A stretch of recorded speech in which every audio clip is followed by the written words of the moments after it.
Let's go down to Kokomo. Day 130. Monday, the 22nd of February. At sea. Yesterday was so much fun. I'll be honest, on the last sea day on Saturday, after a 70-hour work week, all the dice training and embarkation duties lined up for the following day, I was on the verge of not enjoying myself for the first time since joining the awesome Norwegian Dawn. I was cold, tired, and generally a bit fed up with everything. I kept trying to put a positive spin on things and kept smiling, but I couldn't shake a nagging glum feeling that at the halfway stage of my contract, the gloss was finally starting to wear off my vacation. Work vacation. What a difference 24 hours can make. As I made my way wearily from my bed to the shower early in the morning, I was surprised to be interrupted by an intruder letting themselves into our room with a key card. I stopped in my tracks when I saw one of my casino's superiors escorting the young lady into our cabin. Apparently, nobody had remembered to tell us that we had a new roommate arriving. Welcome, new dealer Natasha, from South Africa. Sorry for the mayhem when you turned up. We were not expecting your arrival. I leapt into the shower.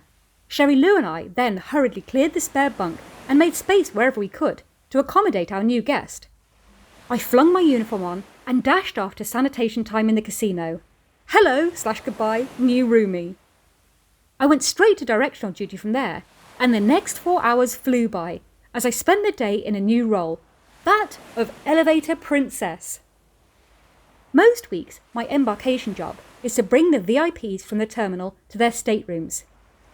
This week, I'd been assigned a post on deck 7 at the midship stairwell with my Costa Rican colleague Jimmy. Jimmy and I are next to each other on the rota, so often spend breaks together, and when one of us goes home, the other knows their turn is coming soon, which is probably one of the main reasons we're such good friends. Deck 7 midship is undoubtedly one of the busiest places on the ship at any time of the week, but on embarkation day, it's like the M25 on a rainy Friday night when the Dartford Tunnel is closed and there's a Rubberneckers United conference being held at Bluewater. Our job was to direct guests to the food options available, help point them towards their rooms, and generally look helpful and answer any questions. We were inundated with people from the get-go, so devised a system where Jimmy pressed the buttons and held the doors open, while I stood on the first steps of the staircase yelling out, "Elevator going up, far left," or "Elevator going down, middle right," whilst pointing to the relevant set of open doors like a deranged air traffic controller. Before long, I was suggesting that all the fit and able people heading to floors 4, 5, 6, 8 or 9 would be best using the stairs if they had no luggage, as we were besieged by groups of overexcited holidaymakers, all jostling for space in the beautiful yet petite glass lifts that overlook the stunning atrium on deck 7. With 4 lifts at our beck and call, 2 on the left and 2 on the right, as the air hostesses say, we played our own game of elevator roulette, trying to guess which set of doors would open next and which direction it would be travelling in. At times I had both arms out, one up, one down, like a clock showing 10 to 8, trying to marshal people to the right spot to reach their destination. I love the comments and questions that the passengers come up with. Each week they manage to find at least 3 things that I have no idea to the answer to. Luckily, one of the guest service bigwigs was close by to fill in the vast gaps in my limited knowledge. Plus, there's also the whole, "I love your accent" thing, even if they do mostly think I'm from Australia. And then there are the amusing and matching t-shirts that seem to be de rigueur for cruisers, emblazoned with some truly hilarious slogans. The energy and enthusiasm is infectious, and I couldn't believe it when it was time to head for passenger lifeboat drill. I actually quite like entertaining my 2 groups each week, while also passing on some potentially life-saving information.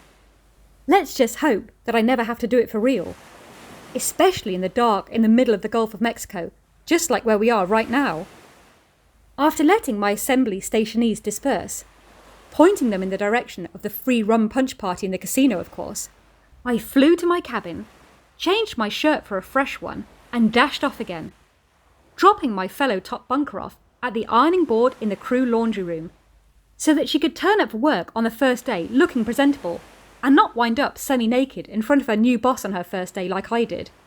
Read day 1 or 2 of this blog, by the way, if you missed that particular gem of an anecdote. In work, the day just got better and better. Every table, I had a full group of eager gamers to entertain, and I was on top form, laughing, joking, and even dealing some good hands along the way.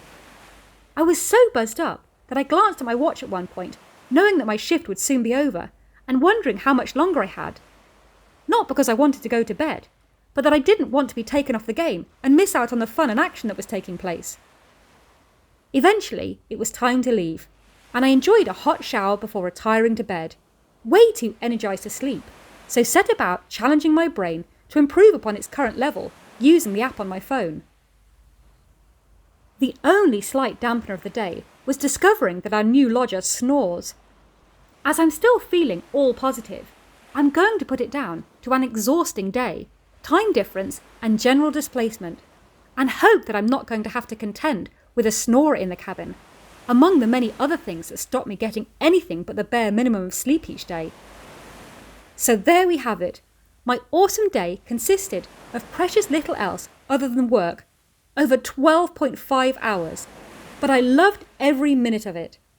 Everything was bright and shiny, and it felt like my first day once again, experiencing all the fascinating and wonderful aspects of living on a cruise ship, and dealing people's destinies in a casino that would fit right in on the Las Vegas Strip, only without the jet lag, confusion, and exposing myself to the manager. What could be better than that?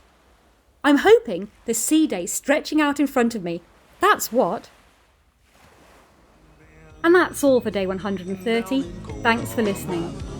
Be sure to tune in to day 131's antics tomorrow. Same time, same place. Well, not literally, because this ship never stops. Be sure to subscribe so you never miss a day. And if you're enjoying it, like and share it too. Thank you!